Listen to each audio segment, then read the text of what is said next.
Hi, this is Bruce Levine, and I'm an independent residential real estate broker located in Del Mar, California. This is a short report for my clients and friends, and of course the entire universe on YouTube. Who am I kidding? It's not just for my clients and friends. I've been told that I should start using an app called Teleprompt Plus so that my eyes don't do this when I'm reading, and this is my first crack at it. So hopefully this is less annoying for you, and the only annoying thing here will be me.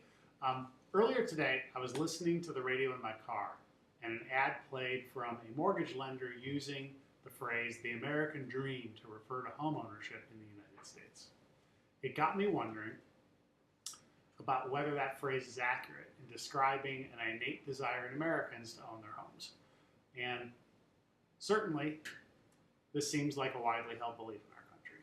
Conventional wisdom says that Americans are free, independent people who want to control their own affairs, and owning their home is one of the foundations of making that possible. Maybe that's true, and maybe it's not. Maybe the truth is somewhere in between. Now, have you ever noticed that when you talk about truth somewhere in between, the people with vested interest in one side or the other get mad? That's not my goal here, but I do prefer facts to conventional wisdom, and I hope that you do too. Let's start with the notion that the American dream of homeownership is an innate desire in Americans. It's a basic spark, makes us tick, and causes us to work and strive and save and struggle so that we can own our home because of that. Well, in a nation of 300 million people, that's bound to be true for lots of us.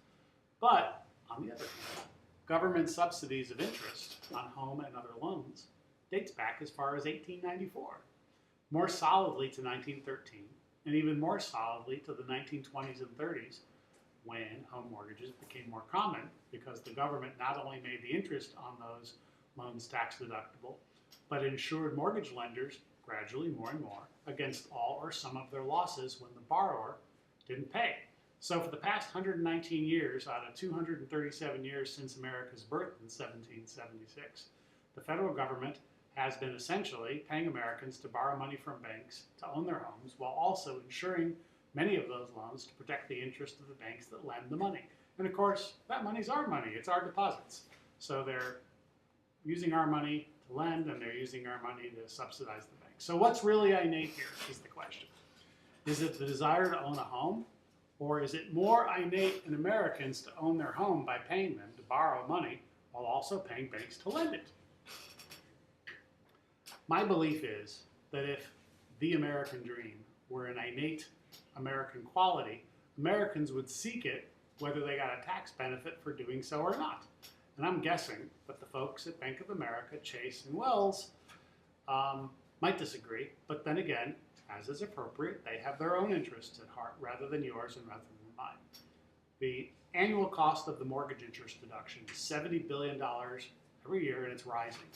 Over the next 10 years, it's projected to be almost $1 trillion, and that is a boatload of expense. I'm not here to say what the right policy is, but I am here to ask good questions about issues that are relevant to the industry that I work in and that I care about. This is Bruce Levine. I'm an independent residential real estate broker in Del Mar, California. I can be reached at area code 858-733-0043. You can email me at bruce@brucelevinehomes.com. You can also reach me under the name Bruce Levine, one word, on Facebook, and you can read reviews my clients have written about me and my business on Yelp by searching Bruce Levine in Del Mar, California. Thank you very much for watching today.